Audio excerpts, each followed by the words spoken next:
lot of us get intimidated to cut a bob on thick hair. It's really dense. I gotta see just like one.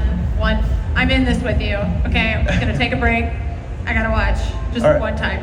All right, so what I'm gonna do is cut the line that I wanna see. The bobs that I do, it's a modern blunt bob. That initial line is the most important thing to me. So I start my bob from the front dry to create that line that I wanna see instead of going from the back wet. I have her look over to the left. It pushes the hair off the shoulder, allowing me a nice clean canvas to cut. My sweet spot is 2 inches below the chin. A lot of our clients are scared to go short. They always, can you keep the haircut near my shoulder? And you start negotiating around the shoulder. For me, to be realistic, I use my comb. We're gonna go 2 inches below her chin. You can visualize that bob on her, right? So zero tension, natural fall. I don't wanna create a round shape. I'm not gonna pull at it. Zero tension, natural fall. Cut the line that you wanna see, 2 inches below the chin. I visualize my line. I go in, hold my shear steady. We're gonna go ahead and cut that line right there.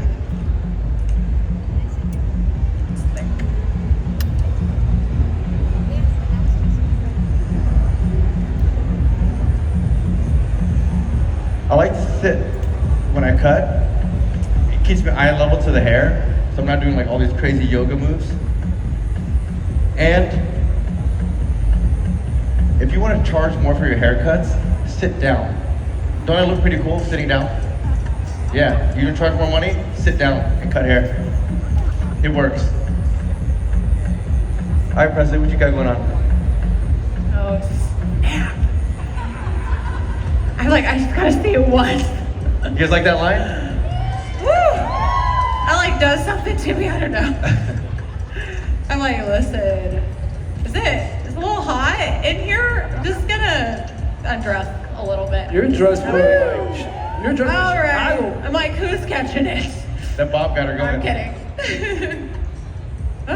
I made me sweat. Looks so good. All right, so how many of us hear the term know the rules to break the rules? Hands up if you heard them. How many of us identify with that? Guess what, I don't.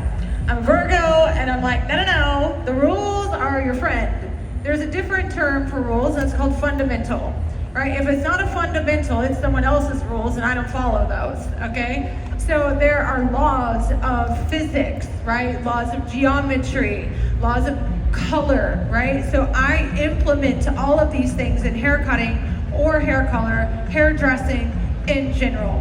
Okay, so one of the things that we talk about in curly hair cutting and styling is you don't brush the curls. How many of us have been like, we will not brush a curl out? And then I ask people like, why? Why are we so nervous to brush the curl? And oftentimes people are kind of like, well, it gets bigger. I'm like, that sounds horrible. Who would ever want big curly hair? I would never show up for that, right? When you brush curls out, here's the thing. Just like in hairstyling, if you're using a curling iron or curling wand, if you get a really good set in there, the heat creates it, the cool sets it, you can brush through it a million times and make it into a wave, pick it up, shake it out, and it's still there. Guess what curls do? Brush through it, pick it out, shake it, it's still there. You physically cannot remove a curl from someone's natural curl pattern. So please don't fear brushing out curls because you can restyle it with water and remold those bonds. So what we did was actually showcase, when I brushed the hair out, the actual shape of the hair. And you can see that it is very disconnected, right? Like we have a heavy piece here that's not connected. We've got some disconnected layers and an uneven perimeter. I wouldn't know that unless I brushed it out to see the true form of her hair. So in one subsection, I was able to create a really beautiful, soft gradient and rounded shape, not by cutting the perimeter in the back, but by cutting the perimeter in the front. So I'm gonna show you, we're gonna turn all the way around, and I'm gonna show you what we were working with as opposed to what we have now in one subsection. So again, also you don't need 50 tiny subsections to do something really magical in hair. You can take one big one, it's called compact hair cutting, and get it done quick. Okay, so I'm gonna take this entire subsection and we're gonna come back forward, and I'm just gonna walk it around, just like that, okay? We're gonna take this and we're gonna leave it in its natural living position, so combing all the way down before we over direct in a low elevation. So I'm just simply moving the hair over the shoulder, which is, you know what, almost exactly what B-Scene is doing. To see those lines, he's saying, I'm moving it because it gives me that space and that openness. So we're moving the hair over the shoulder, and then here's the thing that I'm gonna do. Instead of me doing a 45-degree angle, 90-degree angle, 180, zero elevation, blah, blah, blah, why can't I just have my client do it? So I want this to be short in the front, long in the back. I could go into the back and try and do this, or I could just have my client turn towards me. This is now shorter, and tilt far away. This part is now longer. Simple. I've got my 45-degree, and I have the round of the head that's gonna move into the opposite direction. Are you with me? If you're with me, say yes. All right. So one subsection here. All right, let's go before I pass it off to my homie Los, because I know he is killing it over there, always and forever. You guys, I'm so blessed to be a part of this team. Like, what even in my life, you know? You just wake up one morning and you're like, oh, like, I am in magic land. So here we go. Let's get real close on this, mister. So I'm going to turn my back to you for just a second so that this guy can get up in the business. You can see that there's some strength right here, and then we have softness. So check me out on the big.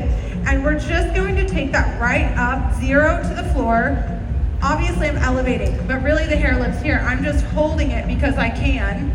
I can cut it anywhere I want. Technically, I'm square to the floor because the way I'm holding it, right? She's already in this position. So when I let go and I have a strong line here, look what happens when I take it, and remember, short in the front, long in the back, and I can just move that around to where it's already a U shape. So when I come back through, look at that gorgeous shape that just took place. And the only thing that I need to do is just connect the ends right in the center. However, if you have someone who would like to have a V shape in their hair, keep the point. Boom, it's done for you. 2 subsections, cut it in the front, pull it to the back, perfect V shape, and it's cut evenly on both sides instead of trying to find your way to do this. You with me? How is that? Okay, cool. All right, guys, if you guys